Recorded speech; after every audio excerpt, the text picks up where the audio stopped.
विदेश चले जाएं, भारत के किसी भी कोने में चले जाएं, अक्सर आपको वहां पे हरियाणा के रहने वाले निवासी मिल जाएंगे। कारण ये है 1966 में 1966 में जन्म लेने वाला एक छोटा सा दिल्ली के साथ जुटा हुआ प्रदेश हरियाणा देखते देखते ऐसी चरम सीमा पर पहुंच गया कि देश के किसी भी कोने में, रादर विदेशों में भी हरियाणा के निवासियों की, हरियाणा के रहने वालों की चर्चा सुनने को मिल जाएगी। डॉक्टर मुक्ता जब हमारे पास आते हैं, हम इनसे ये भी कहते हैं कि हम सामयिक विषयों को भी आपसे शेयर करने चाहेंगे, तो मुझे पता लगता है कि वो विषय ऑलरेडी इन्होंने चिंतन के आयाम में शामिल कर रखा है। तो डॉक्टर मुक्ता से आज हम अपने ही हरियाणा के बारे में बात करेंगे। साथियों, मुझे याद है मैं शुरू में भिवानी में कॉलेज में लेक्चरर था, वहीं पर डॉक्टर मुक्ता भी कॉलेज में लेक्चरर थी। बाद में आप प्रधानाचार्य बनी, बाद में हरियाणा साहित्य अकादमी की डायरेक्टर बनी और राष्ट्रपति द्वारा इनको अवार्ड से भी नवाजा गया। आज ये हमारे समक्ष हैं। हम इनका स्वागत करते हुए इनसे ये बात जानना चाहेंगे कि हमारा हरियाणा के बारे में इन्होंने अपनी पुस्तक में क्या विचार प्रकट किए हैं, ताकि अपने इस राज्य की खूबियों के बारे में बातचीत करें। बड़े बड़े संकट भी आए, उनके बारे में भी बात करेंगे और किस तरह से इन संकटों से निकलते हुए आज हरियाणा राज्य पूरे देश की प्रगति के साथ कंधे से कंधा मिलाकर आगे बढ़ रहा है। तो साथियों, आइए डॉक्टर मुक्ता से सुनते हैं हमारा हरियाणा। जी नमस्कार। आज चिंतन के आयाम आलेख संग्रह की श्रृंखला में मेरा विषय है मैं और मेरा हरियाणा। हमारा हरियाणा सिर्फ मेरा नहीं, हम सबका है। पूरा भारत हमारे हरियाणा के खिलाड़ियों पे गर्व करता है। बिल्कुल छाए रहते हैं वो, चाहे वो कॉमनवेल्थ की गेम्स हो, बिल्कुल, या अंतर्राष्ट्रीय स्तर का कोई भी प्रतियोगिता हो जी। और मुझे इसी उस पे याद आया कि कुछ साल पहले जब मैं महाविद्यालय में प्राचार्य थी, तभी वहां पर गीता और बबीता, इन दोनों बहनों ने वहां पर दाखला लिया जी, भिवानी में। हाँ जी, जी। तो नया कॉलेज था, हमारे पास ऐसी व्यवस्था नहीं थी, कोई हमारे पास फिजिकल एजुकेशन के टीचर भी नहीं थे जी। और इनकी प्रतिभा को देखते हुए मुझे ये निर्णय लेना पड़ा कि मैं इनको किसी भी प्रतियोगिता में अवश्य भेजूंगी जी। तब मैंने जो कोच होते हैं स्पोर्ट्स के जी, उनसे कांटेक्ट किया। इन बच्चों के लिए मैट्स वगैरह मंगाए, पूरी मैंने इनको फैसिलिटी दी। जी जी जी। इनके पिताश्री थे महावीर जी, वो भी आते जाते रहते थे कॉलेज में जी। और ऐसी स्थिति में मुझे यहाँ तक भी सुनना पड़ा, दूसरे महाविद्यालय के प्राचार्य ने मुझे सलाह दी कि मैडम आप इतना बोल्ड स्टेप ले रही हो, कल को इन बच्चियों के साथ कुछ हो गया तो आप जेल की शिक्षों के पीछे होंगी। तो मैंने कहा ठीक है, मुझे पता है हम्म। कि मैं कोई गलत काम नहीं कर रही, बिल्कुल ठीक और है। भगवान ऐसा क्यों करेगा। हम्म। बाकी कुछ होगा तो मुझे कोई दुख नहीं होगा इस बात का ठीक है कि मैंने जो कुछ भी किया इन बच्चियों के हित के लिए किया, जी। और वही बच्चे कॉमनवेल्थ की प्रतियोगिता में भी स्वर्ण पदक लेकर आई। हाँ, और तो बड़ा नाम किया। बहुत उन्होंने नाम हाँ। किया, और भी बच्चे हैं। हाँ। और हमारा जो यूनिवर्सिटी की जो प्रतियोगिताएं होती थी, एज ए होल भी हमारा कॉलेज दूसरे या तीसरे नंबर पे रहता था, चाहे जी, वो जी, जी। एथलेटिक्स थी या बाकी बिल्कुल, टूर्नामेंट्स होते थे। बिल्कुल। और यहाँ तक कि मेरिट लिस्ट में भी हमारे यहाँ के छात्राओं का जो है अच्छा स्थान होता था। बिल्कुल ठीक। तो अब हम चलते हैं कि हरियाणा, मैं और मेरा हरियाणा, ये तो बात थी कि हम सबको गर्व है जी। और ये पहले कहा जाता था कि हरियाणा कल्चर नहीं एग्रीकल्चर के लिए जाना जाता है, जी जी बिल्कुल।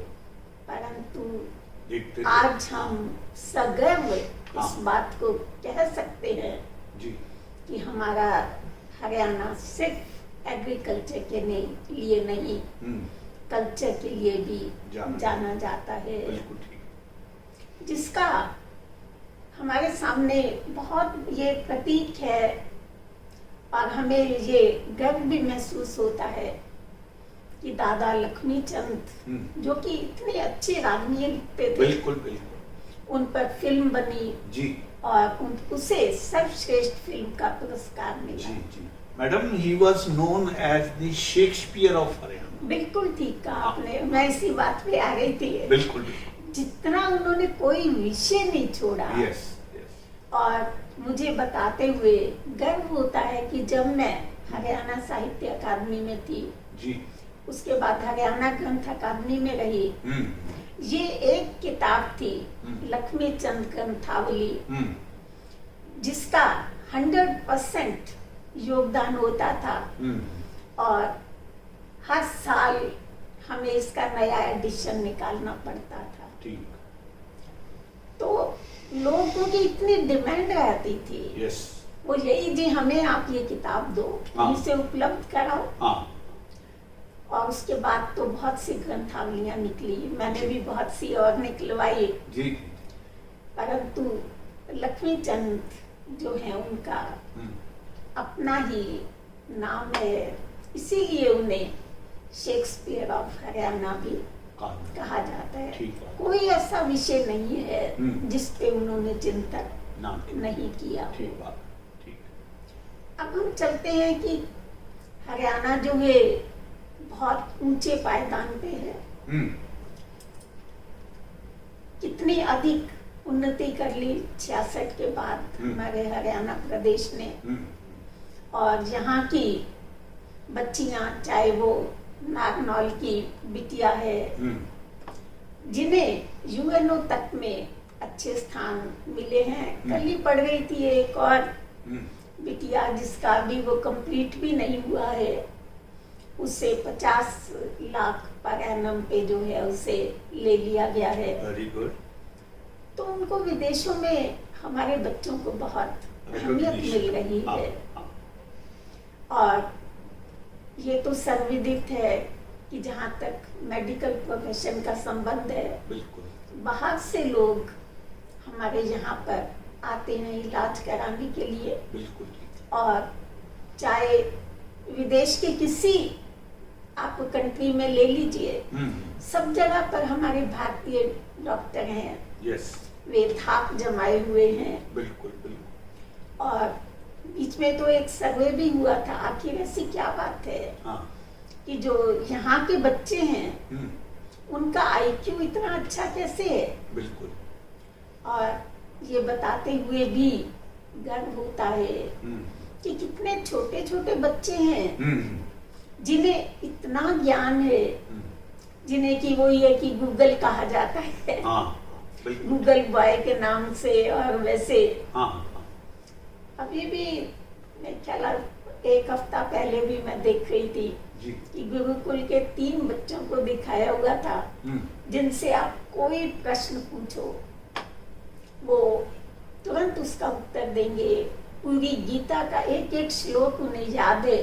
क्या बात एक तो मेरा 4 साल का बच्चा था, ओके। उसे इतना जो है ज्ञान और इतना वो गीता के ऐसे श्लोक संस्कृत में पढ़ रहा था, मतलब सुना रहा था, तो बहुत अभिमान होता है। बिल्कुल ठीक।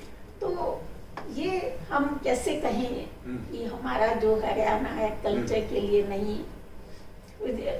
जो है एग्रीकल्चर के लिए नहीं, कल्चर के लिए भी जाना जाता है। हमारे हरियाणा की अलग संस्कृति है। बिल्कुल। और अब तो आप देख ही रहे हैं कि बहुत सी फिल्में भी बन गई हैं, बिल्कुल। हरियाणवी फिल्में, और चंद्रावल को तो आज तक लोग भुला नहीं पाए। बिल्कुल ठीक है। और अभी 5 तारीख को एक फिल्म रिलीज होने जा रही है, हरियाणा उसका नाम है। पूरे हमारे इसमें रिलीज होगी पूरे इंडिया में। ठीक। तो इससे पता लगता है कि हमारी जो हरियाणा संस्कृति है जी, वो बहुत प्रभावी है। जी। और देश विदेश के लोग जब हमारे बाहर भी जाते हैं जी, जी। तो वे बहुत सिर उठा के कहते हैं भी हम हरियाणा से हैं। हाँ जी। यूनिवर्सिटीज के लेवल पर तो देखें डॉक्टर साहब, कुरुक्षेत्र यूनिवर्सिटी का बड़ा नाम रहा, उसके बाद रोहतक एमडीयू यूनिवर्सिटी का बड़ा नाम रहा। तो इस मामले में आजकल शिक्षा के क्षेत्र में तो हरियाणा किसी भी ढंग से अपने 7 प्रदेश, पंजाब यूनिवर्सिटी से, दिल्ली यूनिवर्सिटी से कहीं भी कम नहीं है। बिल्कुल ठीक। और जितनी पीएचडी, जितने थीसिस यहाँ पर चल रहे हैं, मेरे ख्याल अगर संख्या के मुकाबले में भी देखें तो वो किसी से पीछे हटने वाले नहीं हैं, और उनकी गिनती बराबर से दिल्ली यूनिवर्सिटी और पंजाब यूनिवर्सिटी से हो रही है। जी जी जी। चलिए, आपने पीएचडी की बात की तो जी। मुझे भी याद आया। हाँ, बिल्कुल। मैंने भी 20 साल की आयु में एमए किया था जी। कुरुक्षेत्र यूनिवर्सिटी से। जी, 20 साल की उम्र। 20 साल की उम्र में। बड़ी बात है। और तभी मुझे लेक्चरशिप मिल गई थी। जी। मैंने प्राध्यापक के रूप में कार्य करना शुरू किया। जी। साथ ही मैंने पीएचडी की पंजाब यूनिवर्सिटी से, जी। जहाँ पे 3 साल जो है मिनिमम पीरियड होता था। जी। और 24 साल की थी जब मुझे पीएचडी की डिग्री मिल गई थी। क्या बात है, आप तो मुबारक की पात्र हैं। बिल्कुल। बस शायद ये उस समय का तो ये रिकॉर्ड ही था। जी, जी। कि इतनी कम आयु में किसी ने पीएचडी की हो। जी, जी। और मेरा थीसिस जो है बहुत ही अच्छा कंसीडर किया गया। जी। What was the topic ma'am? मेरा था जी छायावादोत्तर काव्य में प्रकृति, okay. Nature in post romanticism ठीक है। पोइट्री। ठीक, ठीक। तो इस तरह से वैसे कहा जाता है भी हिंदी का क्या है, आप पढ़ो ना पढ़ो, क्लास में जाओ नहीं जाओ, तो ऐसे ही माना जाता है। परंतु मैं ये कहना चाहूंगी कि लिटरेचर एक अथाह सागर है। बिल्कुल। आप ताउम्र से पढ़ते रहिए, ज्ञान अनंत सागर है, जी। वो कभी समाप्त नहीं होगा। और जितना कुछ आपको लिटरेचर से, चाहे वो अंग्रेजी का है, हिंदी का है, या वैसे तो किसी भी विषय का जब आप गहन अध्ययन करते हो, जी, जी। चाहे वो इतिहास है, समाज शास्त्र है, मनोविज्ञान है, जी, जी। सब अनंत है। बिल्कुल, बिल्कुल। तो इसलिए व्यक्ति जितना भी अध्ययन करता है, जी। उसे यही आभास होता है जी। कि अभी तक तो मुझे उसका कण मात्र भी नहीं आता। ठीक। और उसका यही प्रयास रहता है कि जी। जितना अधिक वो खुद पढ़ सके और उसके साथ साथ अपने बच्चों तक वो ज्ञान पहुंचा सके, उन्हें जी। लाभान्वित कर सके। जी, बिल्कुल। यही एक शिक्षक की प्राथमिकता होनी चाहिए। बिल्कुल। और यदि वो अपने इस दायित्व का वहन करता है तो वो आगामी पीढ़ियों को सुसंस्कृत करता है, जी एक अच्छे समाज की संरचना में अपना योगदान देता है। डॉक्टर साहब, कमिंग बैक टू हरियाणा प्रदेश, आपने तो बहुत देखा है क्योंकि 66 तक आप भी एक अच्छी ज्ञाता, एक सजग प्राणी के तौर पर समझने लगी थी, तो थोड़ा इस पर भी प्रकाश डालिए कि इस दौरान में हरियाणा की प्रगति में कहीं कुछ अड़चने भी आई, कहीं कुछ इम्पेडिमेंट्स भी हमने फेस किए, उसके बारे में आप बताना चाहें? जी, मैं ये कहना चाहूंगी कि देखिए, विरोध होता है जी, जब सत्ता, जब परिवार में भी आप देखिए हाँ बंटवारा होता है जी, तो एक दूसरे को नीचा गिराने की तो चेष्टा रहती है जी, और जब हम पंजाब से अलग हुए जी, 1 नवंबर 1966 को, जी, तो थोड़ा सा हमें हिस्सा मिला था जी, और संसाधनों की हमारे यहाँ कमी थी, जी, जी, जी, परंतु हमारे जो हरियाणा वासी हैं जी, वे जो कहिए कि दृढ़ प्रतिज्ञ हैं, जो ठान लेते हैं वो कर लेते हैं, जी, उनमें ऐसा मादा है, वे बहुत, मैं कहूंगी कि बहुत परिश्रमी हैं, जी, और यही कारण है कि हमारे देश की रक्षा में जी, जितने सैनिक हैं,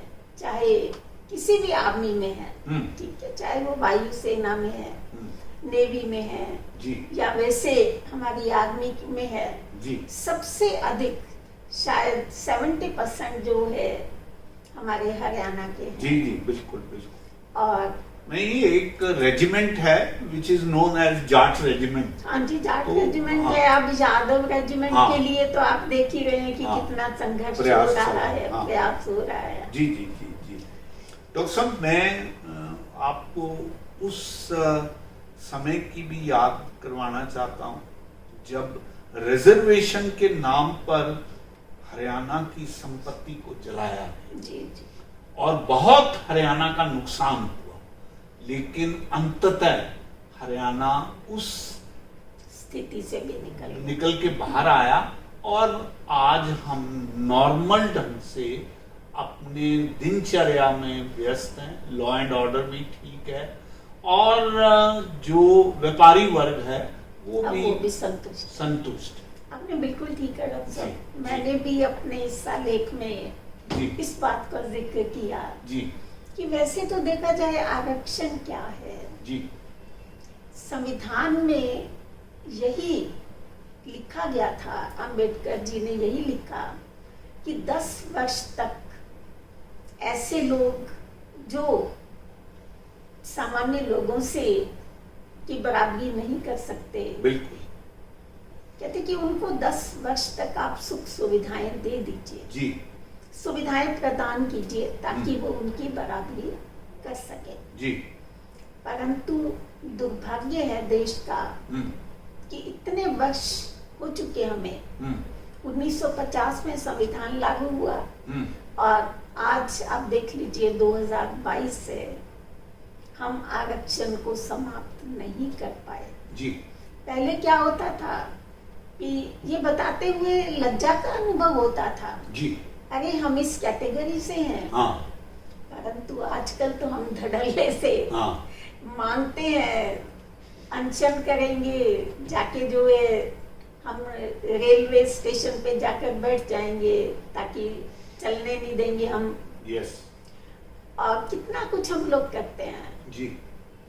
और कितने हम, दूसरी सबसे बड़ी बात क्या है कि हमारे जो सरकारी संपत्ति है उसको हम जला देते हैं, जी, जी, और ये नहीं सोचते कि ये तो हमारी अपनी है, क्या हम अपने घर की संपत्ति को जलाते जी, हैं। जी, योगी जी ने बहुत अच्छा इलाज बहुत अच्छा, उन्होंने तो बहुत अच्छा हाँ, इलाज किया हाँ, कि हर जगह पे कैमरे लगे हों हाँ, और जो भी उसमें पकड़ा जाए बिल्कुल उसकी संपत्ति जो है सारी बिल्कुल, जब्त बिल्कुल। कर लो। ठीक बात, ठीक। और उसके साथ साथ जो उन्होंने ये बीड़ा उठाया है कि जो लोग ऐसे कार्य करते हैं, चाहे वो आतंकवादी हैं, चाहे दुष्कर्मी हैं, चाहे वो दबंग लोग हैं, जी जी कोई भी अनैतिक या गलत कार्य वो करते हैं, जी। कहते कि उनके साथ तो फिर ये जो बुलडोजर ही उनका हाँ, सामना कर सामना, सकता है। बिल्कुल ठीक। कितना विरोध हुआ,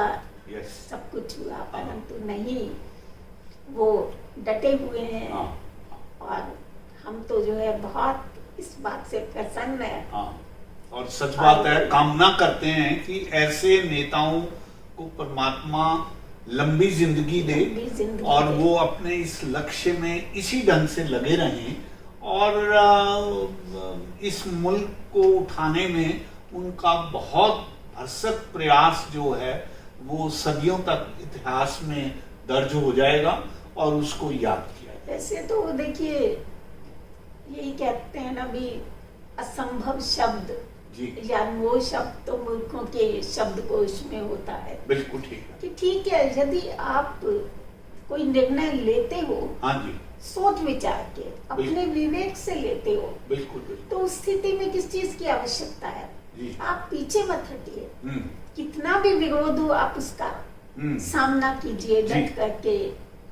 यदि आप इस स्थिति में आ जाते हैं जी तो सब कुछ सामान्य हो जाता है। बिल्कुल ठीक। अब देखिए, ये पीछे जब ये आरक्षण के विरोध में हम्म, पूरे देश में क्या नहीं हुआ, हाँ। कितने बंद हुए, कितनी सरकारी संपत्ति को जलाया गया, हम्म, कितने महीनों तक ट्रेन नहीं चली, जी। उनको जला दिया गया, जी और कितनी मतलब आपदाएं हमारे सामने आई। हाँ बिल्कुल ठीक। हमारे हरियाणा में भी कमी नहीं थी। जी बिल्कुल बिल्कुल। आज तक भी कौन भुला सकता है उस Yes. मुद्दल कांड को। Yes yes. और जहाँ इतने दिन तक हाँ बस फिर इसका हमारे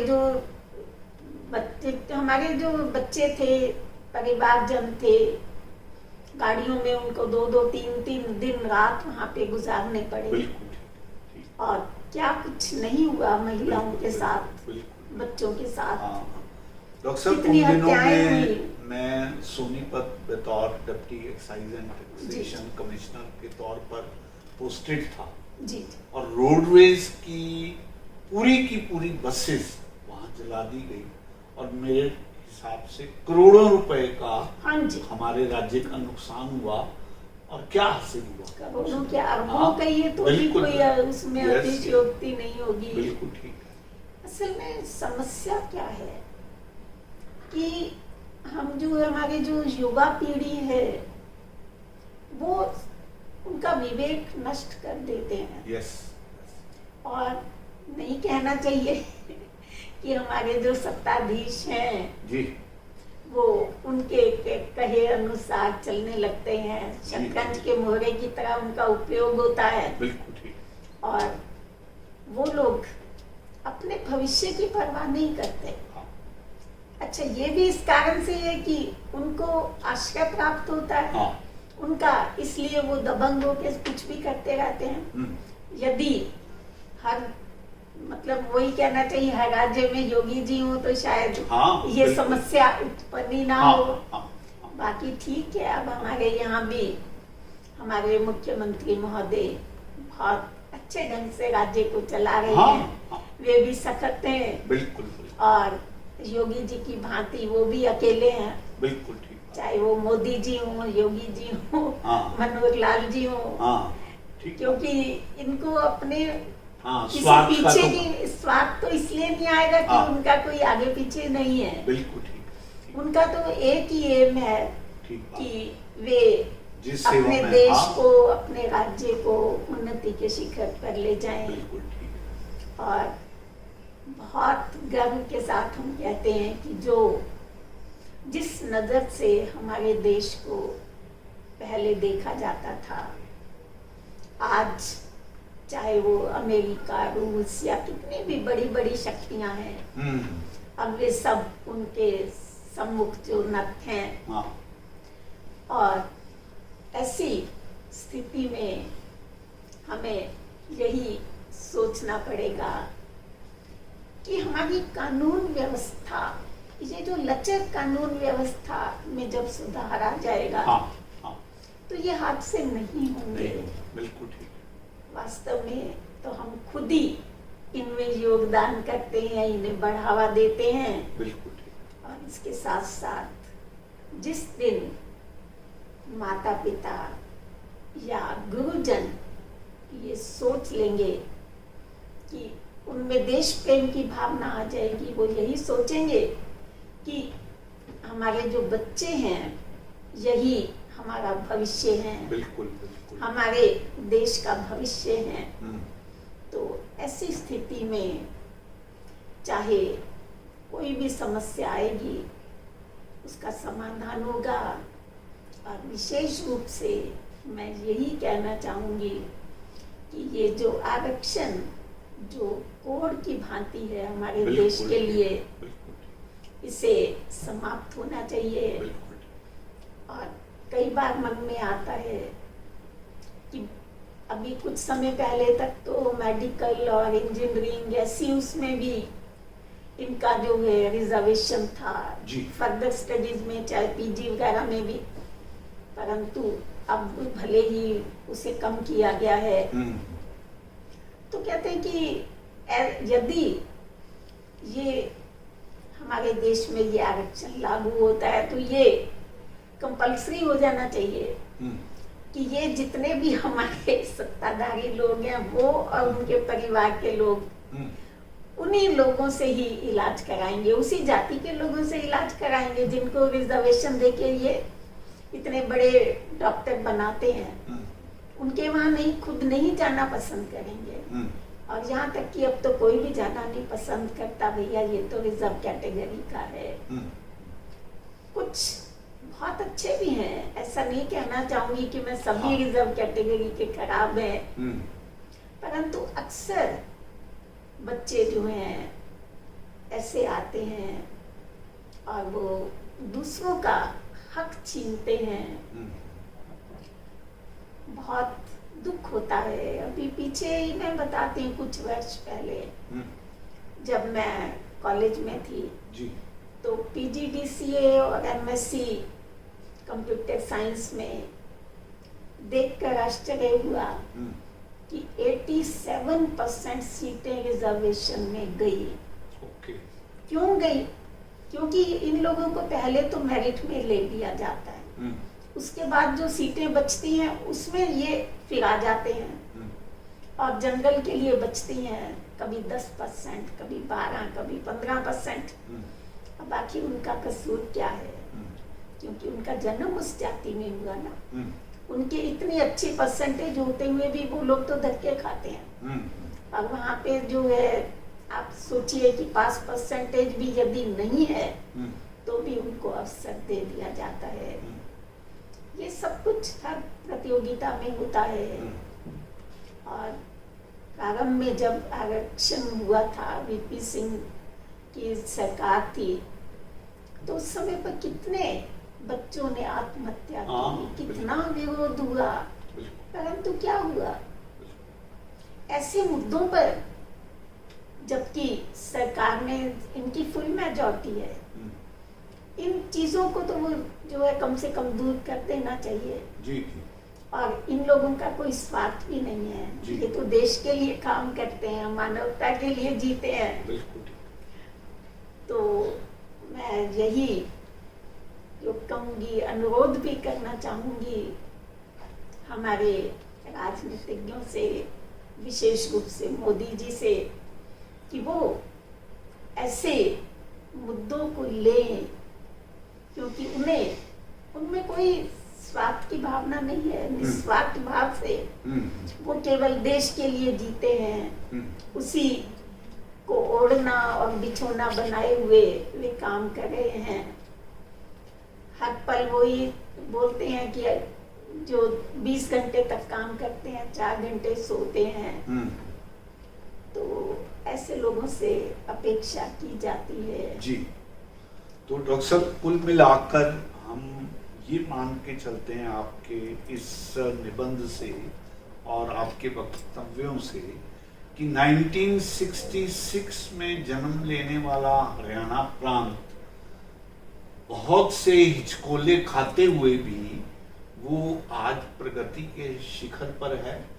और आप भी कामना करती हैं, मैं भी आपकी इस कामना में सहयोग देते हुए ये कहना चाहता हूं कि अभी चरम सीमा को पहुंचने में हमारा अभी वक्त और लगेगा। प्रयास जारी हम है। प्रयासरत हैं, प्रयास जारी रहेगा।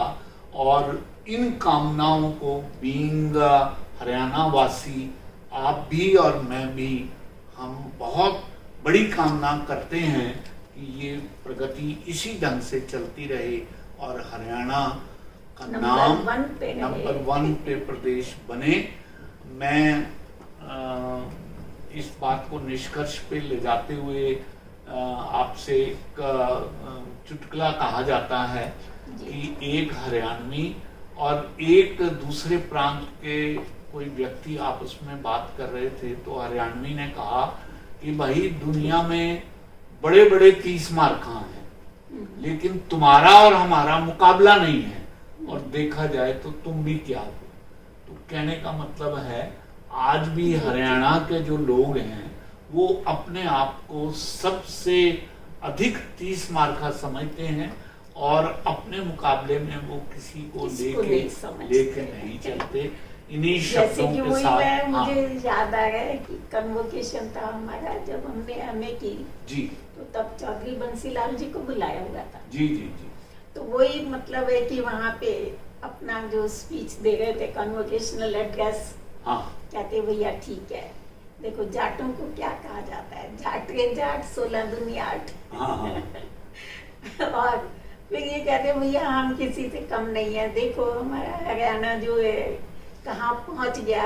1972 में मतलब डिग्री मिली थी ये एमए की, 71 में जी। तो तब ये बातें हो रही थी। तो अब भी हम यही कहेंगे जी कि हमारा हरियाणा देशा में देश, हरियाणा देश, हरियाणा है जिसका दूध दही का खाना। हाँ। तो इसलिए हम यही देशा में देश हरियाणा, हाँ, जहाँ दूध दही का खाना। तो यही कहना चाहेंगे कि ये नंबर 1 पर ही रहे सदा, और हम सबकी मंगल कामनाएं फलीभूत हों, और देश में कानून व्यवस्था बनी रहे। विशेष रूप से जैसा कि हमारे मुख्यमंत्री महोदय भी प्रयास कर रहे हैं जी जी, कि महिलाओं को, बच्चों को जो है वो सुरक्षित अनुभव करें खुद को। बिल्कुल ठीक बात। और जिस दिन ये असुरक्षा की भावना हमारे हृदय से निकल जाएगी, मैं तो यही कहूँगी, उस दिन ही हम ये कहेंगे कि हमारा हरियाणा जो है नंबर 1 है जी, सुरक्षित है।